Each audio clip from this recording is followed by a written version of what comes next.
नमस्कार दोस्तों, मैं साक्षी सिंह लेकर आई हूँ धर्मवीर भारती द्वारा रचित उपन्यास गुनाहों का देवता भाग 9। सुधा पर इन दिनों घूमना सवार था। सुबह हुई कि चप्पल पहनी और गायब। गेशु, कामनी, प्रभा, लीला, शायद ही कोई लड़की बची होगी जिसके यहाँ जाकर सुधा ऊधम न मचाती हूँ और चार साथ दुख सुख की बातें न कराती हूँ। विंती को घूमना कम पसंद था। हाँ, जब कभी सुधा गेसु के यहाँ जाती थी तो विंती जरूर जाती थी। उसे सुधा के सभी मित्रों में गेसु सबसे ज़्यादा पसंद थी। डॉक्टर शुक्ला के ब्यूरो में छुट्टी हो चुकी थी, पर वे सुधा का ब्याह तय करने की कोशिश कर रहे थे, इसलिए वह अभी बाहर नहीं गए थे। चंदर 1.5 महीने तक लगातार मेहनत करने के बाद पढ़ाई लिखाई की ओर से आराम कर रहा था और उसने निश्चित कर लिया था कि अब बरसात के पहले वह किताब छुएगा नहीं। बड़े आराम के दिन कटते थे उसके। सुबह उठकर साइकिल पर गंगा नहाने जाता था और वहाँ अक्सर ठाकुर साहब से भी मुलाकात हो जाती थी।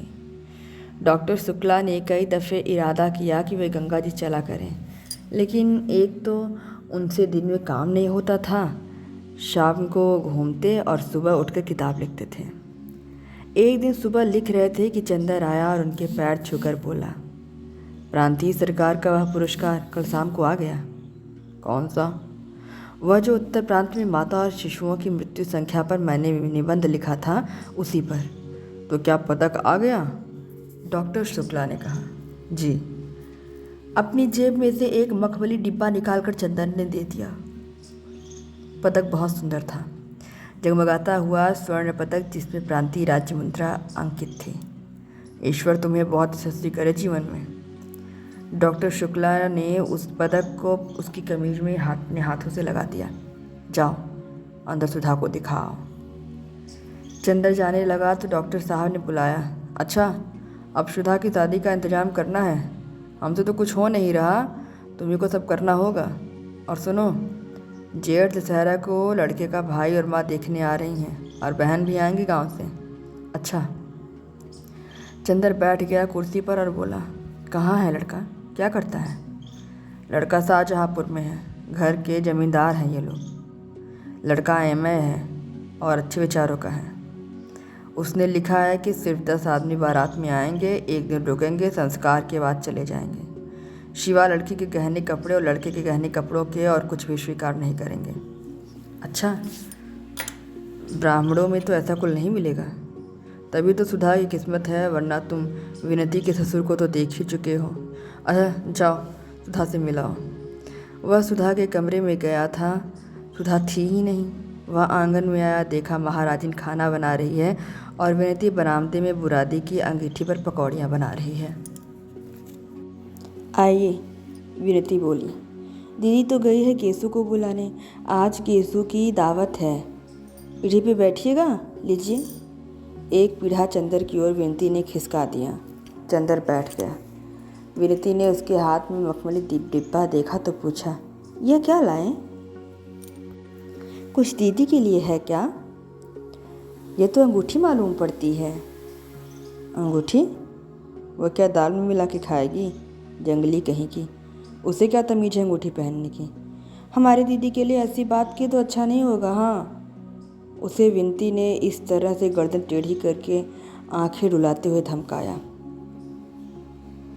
उन्हें नहीं अंगूठी पहननी आएगी तो क्या आपको आएगी? अब ब्याह में 16 श्रृंगार करेंगी। अच्छा दीदी कैसी लगेंगी घूंघट काट के? अभी तक तो सिर खुले चकई की तरह घूमती फिरती हैं। तुमने तो डाल ली आदत ससुराल में रहने की। चंदर ने विनती से कहा। अरे हमारा क्या? एक गहरी सांस लेते हुए विनती ने कहा, हम तो उसी के लिए बने थे, लेकिन सुधा दीदी को ब्याह शादी में न फंसना पड़ता तो अच्छा था। दीदी इन सब के लिए तैयार नहीं थी और ना इन सब के लिए बनी थी। आप मामा जी से कहते क्यों नहीं? चंदर ने कुछ जवाब नहीं दिया, चुपचाप बैठा हुआ सोचता रहा। विनती भी कड़ाही पकौड़ियाँ निकाल कर थाली में रखने लगी। थोड़ी देर बाद जब वह घी पकौड़ियाँ डाल चुकी थी, तब भी वह वैसे ही गुमसुम बैठा सोच रहा था। क्या सोच रहे हैं आप? नहीं बताइएगा। फिर अभी हम दीदी से कह देंगे कि बैठे बैठे सोच रहे थे। विनती बोली, क्या तुम्हारी दीदी का डर पड़ा है? चंदर ने कहा। अपने दिल से पूछिए, हमसे नहीं बन सकते आप, विनती ने मुस्कुरा कर कहा और उसके गालों में फूलों के कटोरे खिल गए। अच्छा, इस डिब्बे में क्या है, कुछ प्राइवेट है? नहीं जी, प्राइवेट क्या होगा, और वह भी तुमसे। सोने का मेडल है, मिला है मुझे एक लेख पर। और चंदर ने डिब्बा खोलकर दिखला दिया। आहा, ये तो बहुत अच्छा है, हमें दे दीजिए, विनती बोली। क्या करेगी तू? चंदर ने हंसकर पूछा। अपने आने वाले जीजा जी के लिए कान की बूंदें बनवा लेंगे, विनती बोली। अरे हाँ, आपको एक चीज़ दिखाएंगे। क्या? यह नहीं बताते, देखिएगा तो उछल पड़िएगा, तो दिखाओ ना। अभी तो दीदी आ रही होंगी, दीदी के सामने नहीं दिखाएंगे। सुधा से छिपाकर हम कुछ नहीं कर सकते, ये तुम जानती हो, चंदर बोला। छिपाने की बात थोड़ी ही है, देख कर तब उन्हें बता दीजिएगा। वैसे वह खुद ही सुधा दीदी के लिए क्या छिपाते हैं। लो, सुधा दीदी तो आ गई। चंदर ने पीछे मुड़कर देखा तो सुधा के हाथ में एक लंबा सा सरकंडा था और उसे झंडे की तरह फहराती हुई चली आ रही थी। चंदर हंस पड़ा। खिल गए दीदी को देखते ही, विनती बोली और एक गरम पकौड़ी चंदर के ऊपर फेंक दी। अरे, बड़ी शैतान हो गई हो तुम, पाची कहेगी, चंदर बोला। सुधा चप्पल उतार कर अंदर आई, झूमती इठलाती हुई चली आ रही थी। कहो सेठ स्वार्थी मर्द, उसने चंदर को देखते ही कहा। सुबह हुई और पकौड़ी की महक लग गई तुम्हें। पीढ़ा खींचकर उसके बगल में बैठ गई और सरकंडा चंदर के हाथ पर रखते हुए बोली, लो ये गन्ना घर में बो देना और गडेरी खाना। और हाथ बढ़ाकर वह डिबिया उठा ली और बोली, इसमें क्या है, खोले या ना खोले? अच्छा, खत तक तो हमारे बिना पूछे खोल लेती हो, इसे पूछ के खोलोगी? अरे, हमने सोचा शायद इस डिबिया में पम्मी का दिलबंद हो, तुम्हारी मित्र है, शायद स्मृति चिन्ह में वही दे दिया हो। और सुधा ने डिबिया खोली तो उछल पड़ी। ये तो उस निबंध पर मिला है जिसका चार्ट तुम बनाए थे। हाँ, तब तो ये हमारा है, डिबिया अपने वक्ष में छिपाकर सुधा बोली।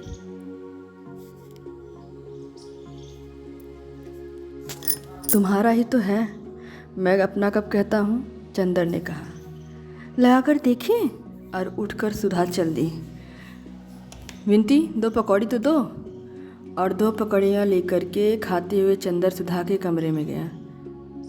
देखा, सुधा के शीशे के सामने सुधा खड़ी होकर अपने मिडल को अपनी साड़ी में लगा रही थी। वह चुपचाप खड़ा होकर देखने लगा। सुधा ने मेडल लगाया और क्षण भर तनकर देखती रही, फिर उसे एक हाथ से अपने वक्ष में चिपका लिया और मुंह झुकाकर उसे चूम लिया। बस कर दिया ना गंदा उसे। चंदर मौका नहीं चूका और सुधा तो जैसे पानी पानी, गालों से लाज की रतनारी लपटें फूटी और एड़ी तक धड़क उठी। फौरन शीशे के पास से हट गए और बिगड़ कर बोली, चोर कहीं की, क्या देख रहे थे?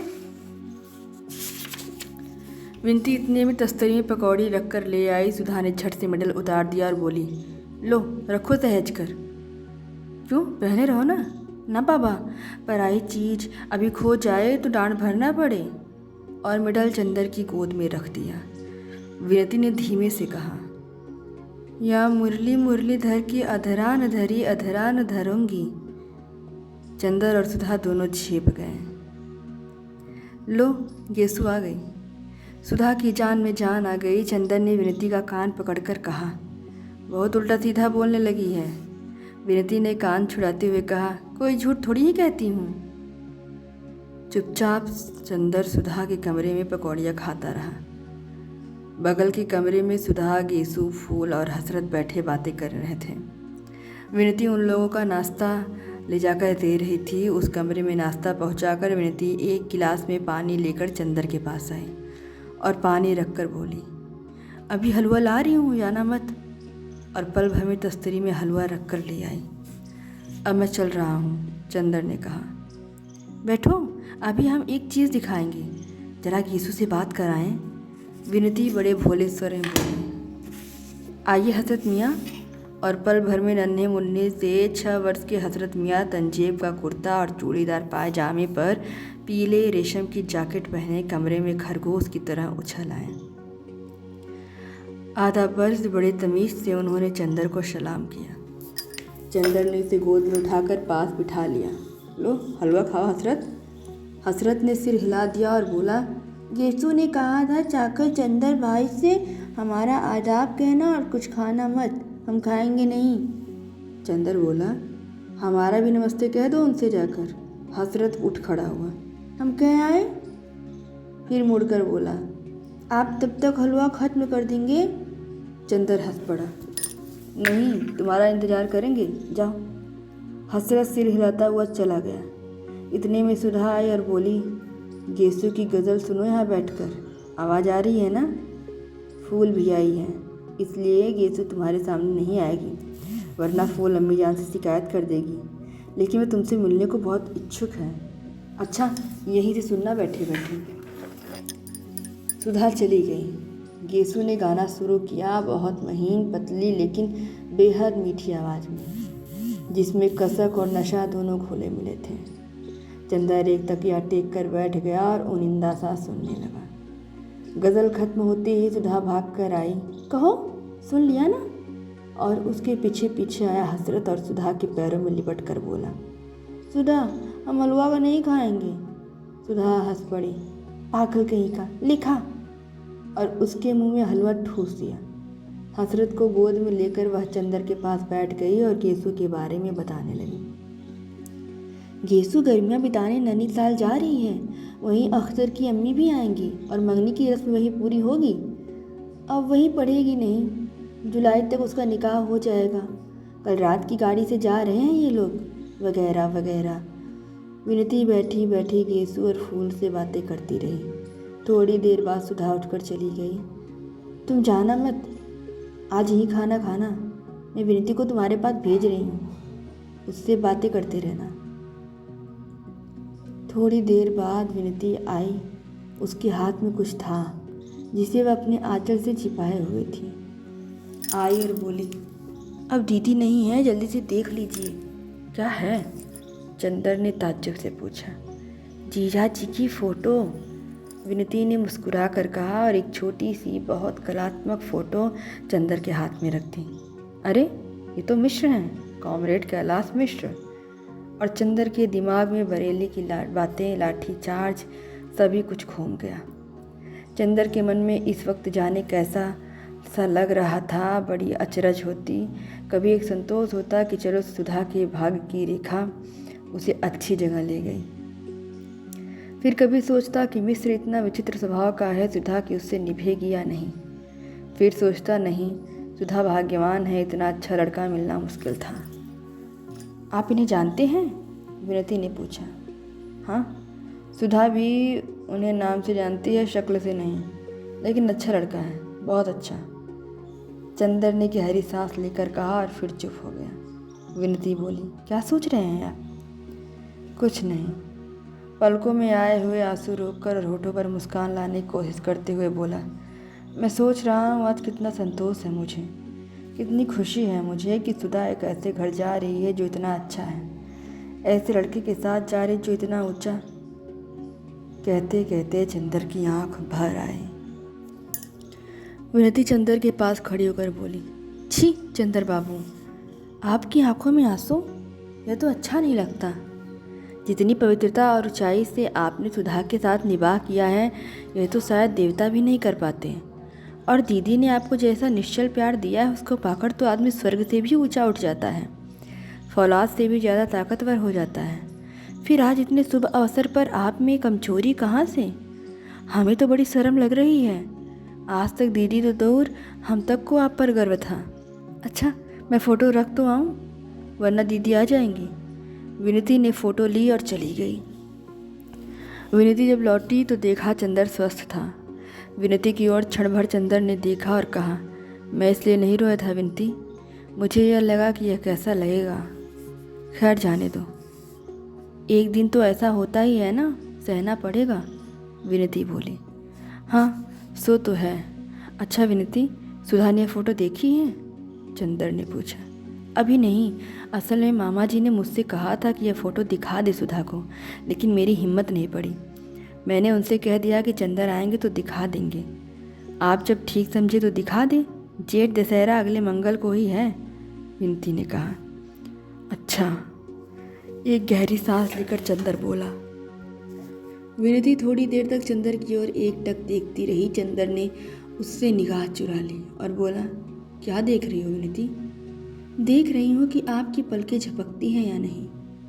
विनती बहुत गंभीरता से बोली। क्यों? इसलिए कि मैंने सुना था कि देवताओं की पलकें कभी नहीं गिरती। चंदर एक फीकी हंसी हंसकर रह गया। नहीं, आप मजाक न समझें। मैंने अपनी ज़िंदगी में जितने लोग देखे उनमें आप जैसा कोई भी नहीं मिला। कितने ऊंचे हैं आप, कितना विशाल हृदय है आपका। दीदी कितनी भाग्यशाली है। चंदर ने कुछ जवाब नहीं दिया। जाओ फ़ोटो ले आओ, उसने कहा। आज ही दिखा दूँ? जाओ खाना भी ले आओ। अब जाकर क्या करना है? पापा को खाना खिलाने के बाद चंदर और सुधा खाने बैठे। महाराजिन चली गई थी, इसलिए विनती सेक सेक कर रोटी दे रही थी। सुधा एक रेशमी शनिया पहने चौके के अंदर खा रही थी और चंदर चौके के बाहर। सुबह के कच्चे खाने में डॉक्टर शुक्ला बहुत छूत छात का विचार रखते थे। देखो, आज विनती ने रोटी बनाई है, कितनी मीठी लग रही है। एक तुम बनाती हो कि मालूम ही नहीं पड़ता रोटी है कि सुख्ता, चंदर ने सुधा को चिढ़ाते हुए कहा। सुधा ने हंसकर कहा, हमें विनती से लड़ाने की कोशिश कर रहे हो? विनती की हमसे ज़िंदगी भर लड़ाई नहीं हो सकती। अरे हम सब समझे इनकी बात, विनती ने रोटी पटकते हुए कहा। और जब सुधा सिर झुकाकर खाने लगी तो विनती ने आँख के इशारे से पूछा, कब दिखाओगे? चंदर ने सिर हिलाया और फिर सुधा से बोला, उन्हें चिट्ठी लिखोगी तुम? किन्हें? कैलाश मिश्रा को, वही बरेली वाले। उन्होंने हमें खत लिखा था, उसमें तुम्हें प्रणाम लिखा था। चंदर बोला, नहीं, खत वत नहीं लिखते। उन्हें एक दफ़े बुलाओ तो यहाँ। हाँ बुलाएंगे, अब महीने 2 महीने बाद। तुम उनसे खूब परिचय करना और तुम्हें उसकी पार्टी में भी भर्ती करा देंगे। चंदर ने कहा, क्या? हम मजाक नहीं करते, हम सचमुच नवाज दिल वाली पार्टी में शामिल होंगे, सुधा बोली। अब हम सोचते हैं कुछ काम करना चाहिए। बहुत खेल कूद लिए, बचपन निभा लिए। उन्होंने अपना चित्र भेजा है। हाँ, उन्होंने अपना चित्र भेजा है, देखोगी? चंदर ने जेब में हाथ डालते हुए कहा और निकाल कर सुधा की ओर दे दिया।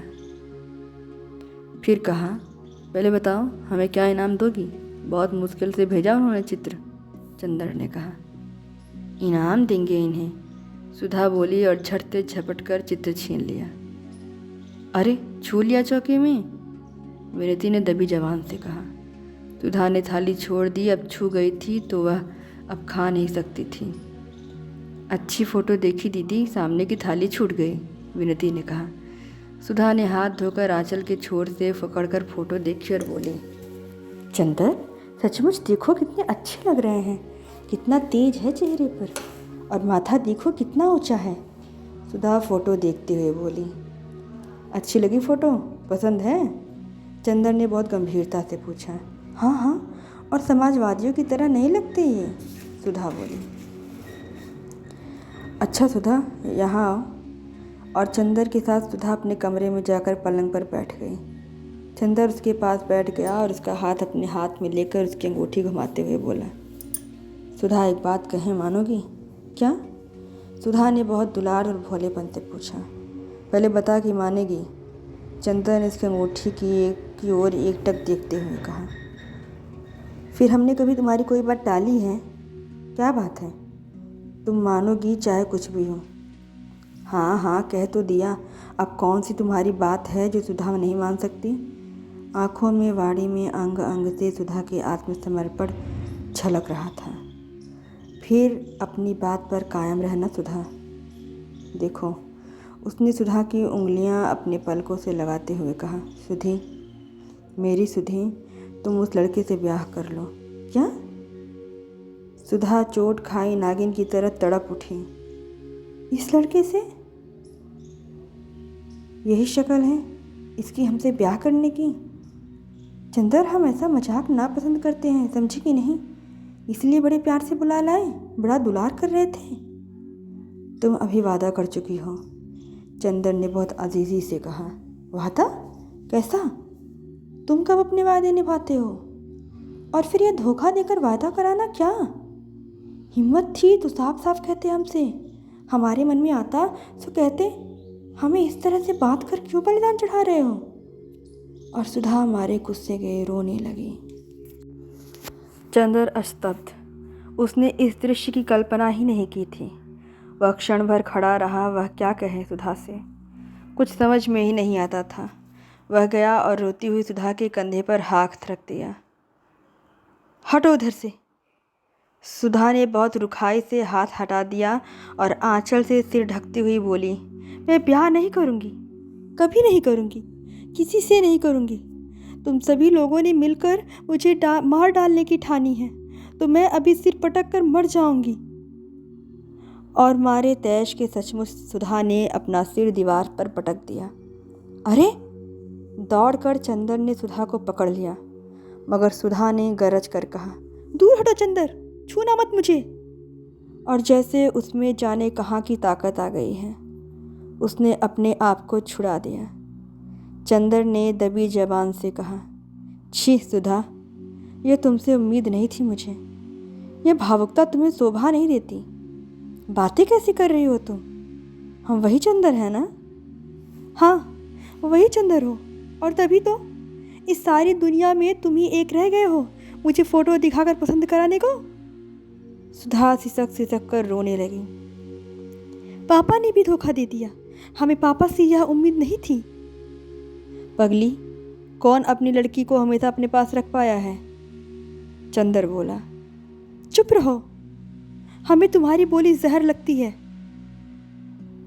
सुधा, ये फ़ोटो पसंद है तुम्हें? तुम्हारी ज़बान कैसे हिली? शर्म नहीं आई तुम्हें?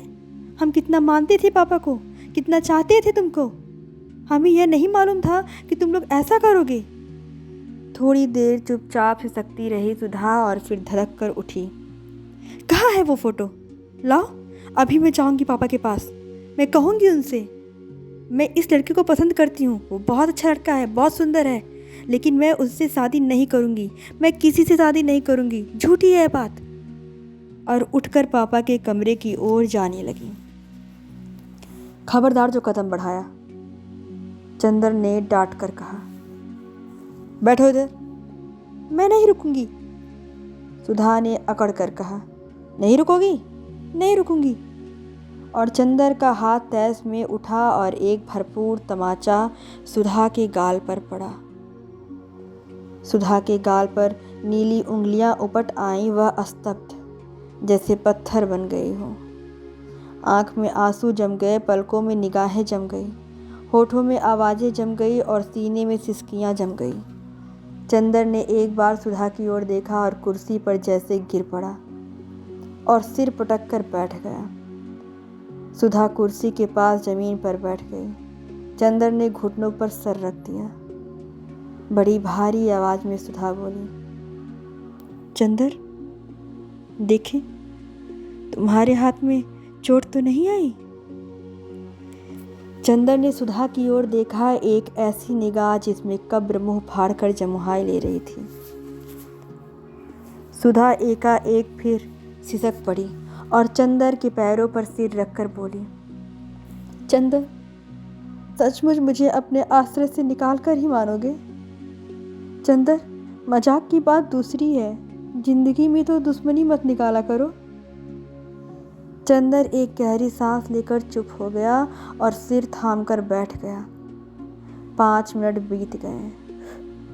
कमरे में सन्नाटा, गहन खामोशी। सुधा चंदर के पांवों को छाती से चिपकाए सूनी सूनी निगाहों से जाने कुछ देख रही थी। दीवारों के पार, दिशाओं के पार, क्षितिजों के पार दीवार पर घड़ी चल रही थी।